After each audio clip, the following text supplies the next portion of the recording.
Welcome to the Real News Network. I'm Jessica Devereaux in Baltimore. The International Labor Organization just released their Global Wages Report. Now joining us to discuss that report is Richard Wolff.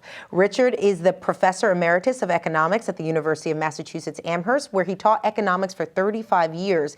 And he's currently a visiting professor of the graduate program in international affairs at the New School University in New York. Thanks so much for joining us, Rick. Thank you very much for inviting me. So, Rick, what really stood out to you in this report?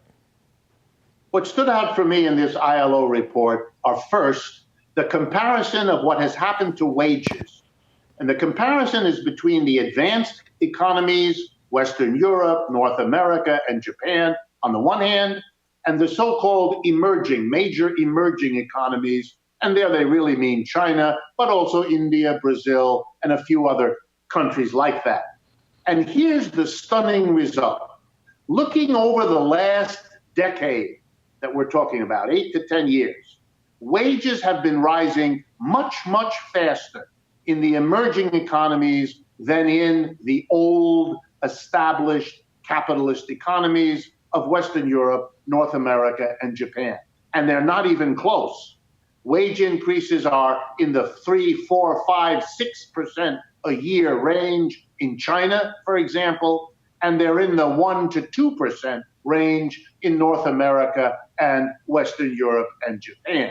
In other words, the capitalists' decisions made over the last 30 years to move production out of North America, out of Western Europe, out of Japan, and into China, India, Brazil, and so on, has meant that wages stagnated in the old industrial centers like the United States, and they are going up very quickly in China. It's a cautionary tale for people who want to be critical of the position of workers in China. You want to understand China and you want to understand the United States, the ILO report makes it clear that wages are rising where capitalists have gone, and they're not going anywhere in the places that capitalists have abandoned. And the United States is in the latter category. Let's talk about why capitalists have abandoned the United States, Rick, because some people are going to say, they abandoned it because unions got too strong. They were demanding too much. People just can't afford to pay people those kind of wages and have those kind of pensions. What do you say to that kind of argument? I say that you must be living in a different planet from me. Let me give you a simple example. The number of people in the private sector, and that's what we mean when we talk about capitalists making a decision, not a government job, a private sector job where your employer is a capitalist making a profit. In the capitalist private sector of the United States, less than 7% of workers are represented by a trade union. That's right, 6.9% of private sector employees are in a union. To talk about unions being strong with that number is a hallucination. To imagine that unions are shaping the level of wages in our country by their strength is another hallucination. This has nothing to do with our situation. And indeed, over the last 30 years, wages in the United States have not gone up. They've been stagnating. That's in part what the ILO report indicates. So if capitalists are leaving, it's not because wages are rising here.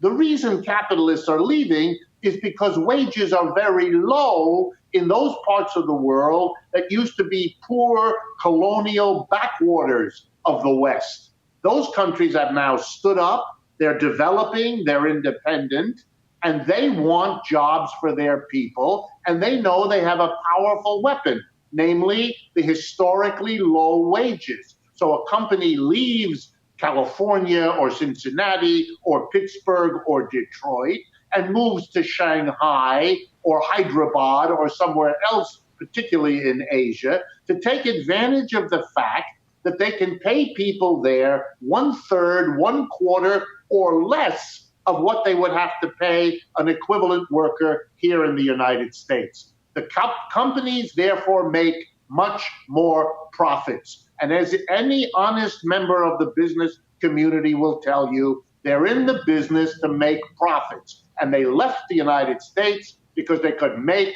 more money over there. But we as Americans have to then face something. For decades, we have been giving these companies all kinds of benefits, tax holidays, subsidies, government support programs, government orders for whatever it is they produce. And states have done the same, and cities have done the same. But those companies took all those benefits, built themselves up, and have now decided, hasta la vista, baby, I'm leaving. I'm going someplace else where I can take still more money. And I'm going to leave behind an empty factory, a parking lot with weeds growing out of it, decimated families who've lost jobs, decimated communities who have no more revenue coming in to the city or the state government because the jobs aren't there because the companies left town. This is a catastrophe for the people left behind. And one of the ways it shows up in the United States, documented by this ILO report, is the stagnant wages, the wages that in North America, Western Europe, and Japan just aren't going up hardly at all, while they go up very sharply in those areas to which the capitalists went to take advantage of their lower wages. Rick, if I'm one of those people that was left behind, as you described, what do you do about it? Because it sounds pretty grim. Can you even compete with other workers? Should you be competing with them? What do you do? Well, the solution is actually quite easy. When a capitalist leaves, it's because he can make more profit by moving to China. Suppose you said to the businessman or woman, we're going to close that option. You can't do that. Well, then the ingenuity and the creativity of that business person will have to be redirected someplace else. There's an example from child labor that can make this point. Once upon a time in American history, we allowed as a nation children to be employed as young as 4 and 5 years of age. Capitalists in large numbers, particularly in the garment industry, but in other industries too, hired children. They paid them much less than they paid adults, and so they found great profits in getting work done by underpaid or low-paid children.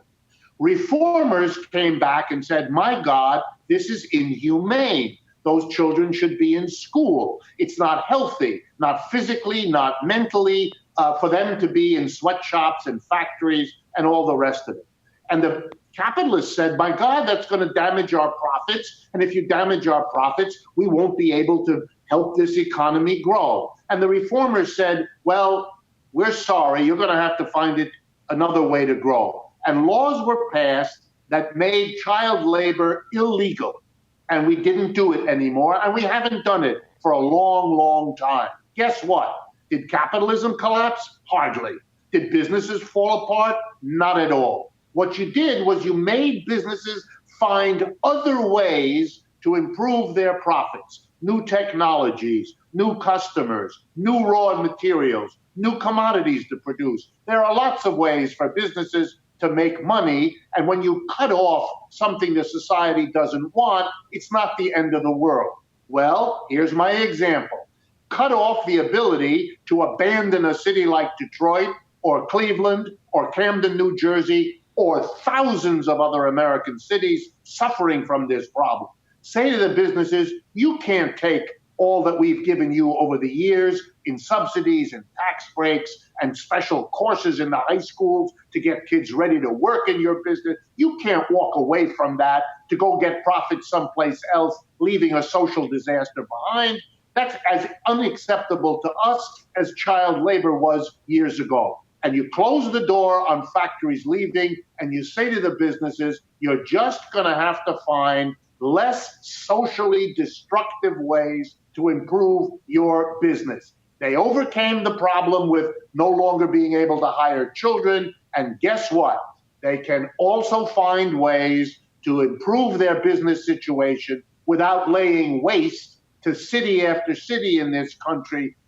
And the social consequences of that are just beginning to percolate into our consciousness in places like Ferguson, Missouri, Cleveland, Ohio, the poorer sections of New York, et cetera, et cetera. Rick, but I can just hear people like on the business side saying, but I own this company. How can you tell me what to do with something that I own? Same story as with the child labor. It's my business. I want to be able to hire who I want. Answer of the society, very nice, sir. It is your business. But you can't do that because it is socially unacceptable behavior. Let me give you another example that's more modern.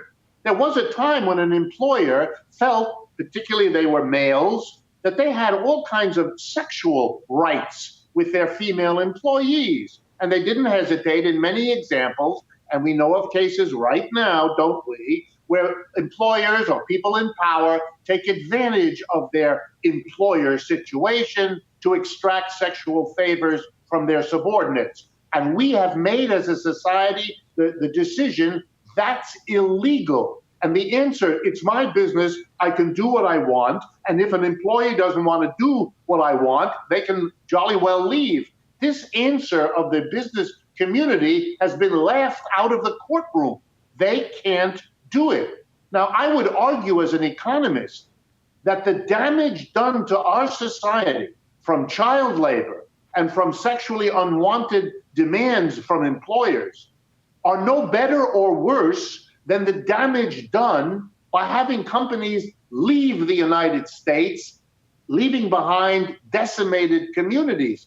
This is an unacceptable social cost of capitalists' freedom. And in those situations, you curtail the freedom of the capitalist for the greater freedom of the larger community not to be stuck with the costs of a capitalism that works this way.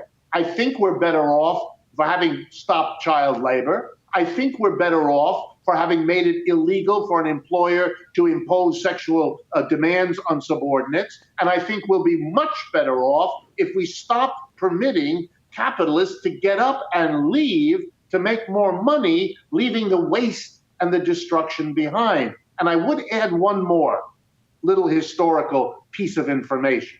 The country in the world that has perhaps gone the furthest in imposing limits and conditions and prohibitions on private capitalists leaving their country is the country called Germany.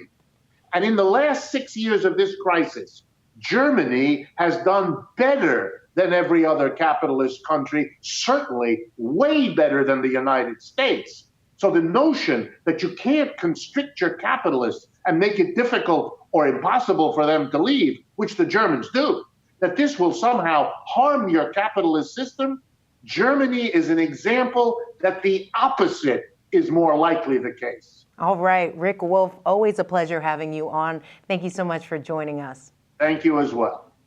And thank you for joining us on the Real News Network.